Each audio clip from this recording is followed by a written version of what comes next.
Hello everyone, welcome to my channel CSE Pathshala. We were studying about Python for machine learning and data science, and in this tutorial we will study about pandas read JSON.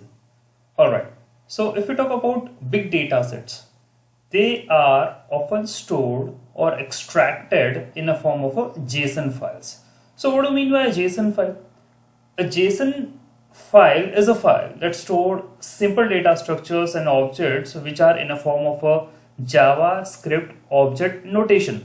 So that's a full form of JSON file format, and it is a standard data interchange format. Primarily, this files in JSON formats has been used for transmitting data between a web application and a server. Also, these files are lightweight, text-based, human-readable form and can be edited using a text editor. So we can say that JSON is a plain text but has a format of an object and is well known in the world of the programming language including pandas.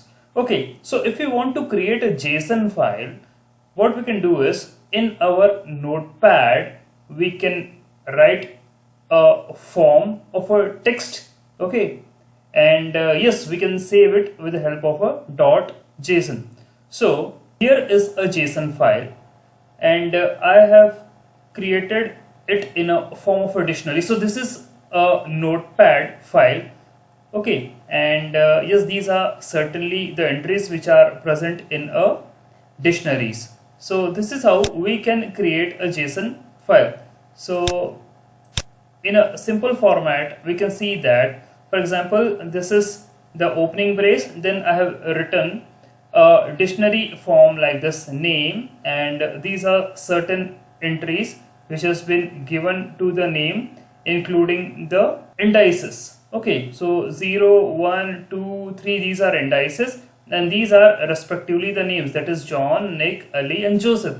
Similarly, I have created one more variable, that is a gender, and similarly I have mentioned the gender for these names, okay, and then nationality and then the age. So this is how we can create a dictionary based JSON file. Okay, now let's consider an example where we need to load a JSON file into a data frame. So import pandas as pd, df equal to pd dot read underscore json. So if we need to read a JSON file, then we have to use a method or a function that is read underscore JSON, and here we are giving the argument as data new.json. So the name of a file is data new.json, and this file has been created here. That's what I told. This is data new.json file.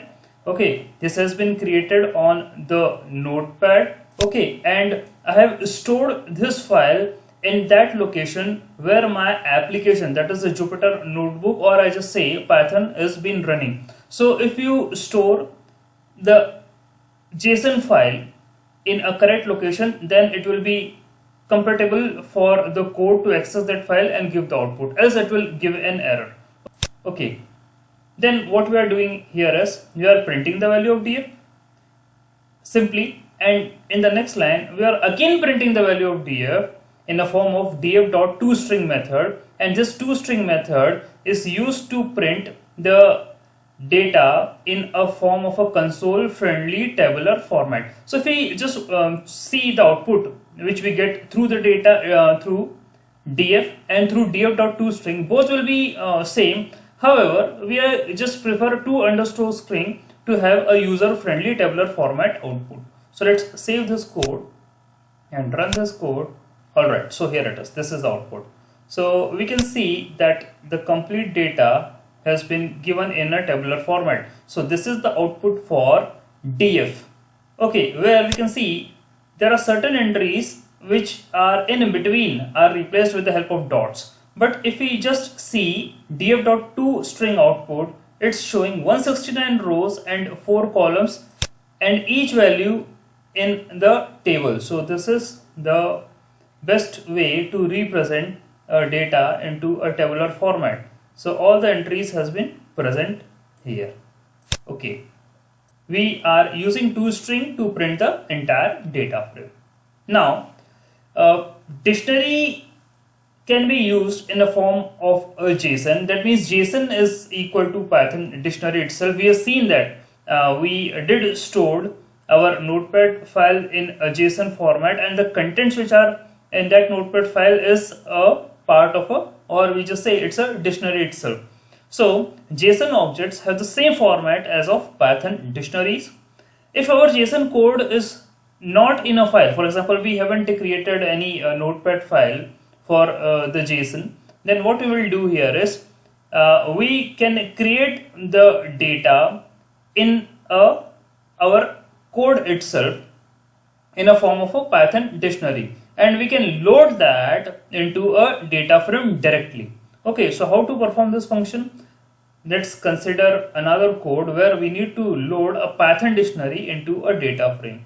So here is the code. Alright, so we can see here in this code as import pandas as PD, data is equal to, that means we are creating a dictionary here. Okay, and this same format we did seen in a notepad file. So here data is equal to, certainly we are just taking certain values, that is duration, pulse, max pulse, calories. Okay, so these are in a form of a dictionary. Okay, and then what we are doing, the next is df equal to pd.data frame data. That means we will create a data frame with the help of this dictionary. Okay, and the next is we are printing its value. Okay, that is in the form of a print df. So let's save this code and run this code. So here it is. All the values has been printed into a tabular format. So we can also do one thing. Instead of giving this complete data into a form of a this dictionary, we can take this on a notepad and we would have create a JSON file. But if we are not creating a JSON file, we can give all these things here in a form of a dictionary. The next thing is pandas cleaning empty cells. Okay, so yes, we are having tabular data, and these data may consist of empty cells. So empty cells are potentially give us a wrong result when we are performing some task on that particular table. Okay, or we are analyzing the data. So in order to get the appropriate or the correct results, we need to remove those rows which are having the empty values or no values. So one way to deal with the empty cells is to remove the rows that contains the empty cells. Okay, see, as we are having a large amount of data, okay, and if we remove certain rows which don't have any data, so it doesn't have a big impact on the results. Some variations may occur, but that's okay, we can consider those variations. That if we take the values or the table which is not been consisting of any of the entry in the table, then obviously it will give wrong results. So it's better to remove those rows which doesn't contains any entries or which are lack of certain entries. So let's consider a code. That means we need to return a new data frame with no empty cells. Okay, so let's consider this code. Alright, so import pandas as PD, df equal to pd.read underscore csv data.csv. Again, here is your CSV file. I have created a file in an Excel format and I have saved this with the help of an extension .csv. Okay, that means comma separated values. And here I did a non-entry value here in a table at the for the row number 4 here. Okay, that means I left one value here. Okay, so now our task is to drop those rows which contains empty values. Okay, so in the next line, again I just want to repeat that we have to store this CSV file into that location from where our application has been running or where the Python has been stored. Okay, else we will get an error. So I have stored data.csv file into a correct location from where my application is running. So now the next thing is new underscore df equal to df.drop na. Okay, so it will drop those rows which are consisting of empty entries. And this is being stored into a new data frame, that is I have given a variable name here as new underscore df. Then we are printing the value of new data frame, okay, and also we are printing the value of existing data frame. So these two we are printing. So let's save this code and run this code. So here it is. Now if we talk about the new data frame, we got the result like this. That means we did drop a row which is not been consisting of a value. But if we talk about the original data frame, we are printing its value also, and here we can see that there is no change occurred instead of dropping a row. That means the point is very much clear that if we are dropping a row, there will be no impact on the existing data frame, okay, or the existing data file. However, a new data file has been created which will show the changes.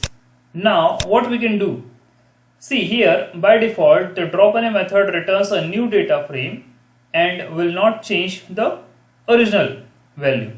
But if we want to change the original data frame, so we can use in place equal to true argument. Okay, this in place we did seen in the previous tutorials also.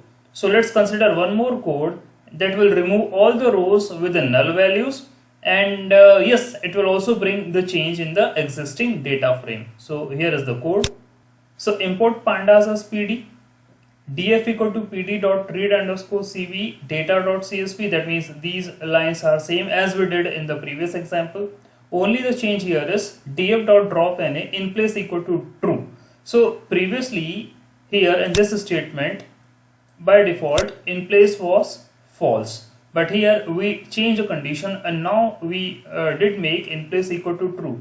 So as per the given condition, it will bring a change in the original data frame, and in the next line we are printing the value of df. So print df dot to underscore string. So it will print the appropriate tabular format of the data frame. So let's save this code and run this code. So here it is.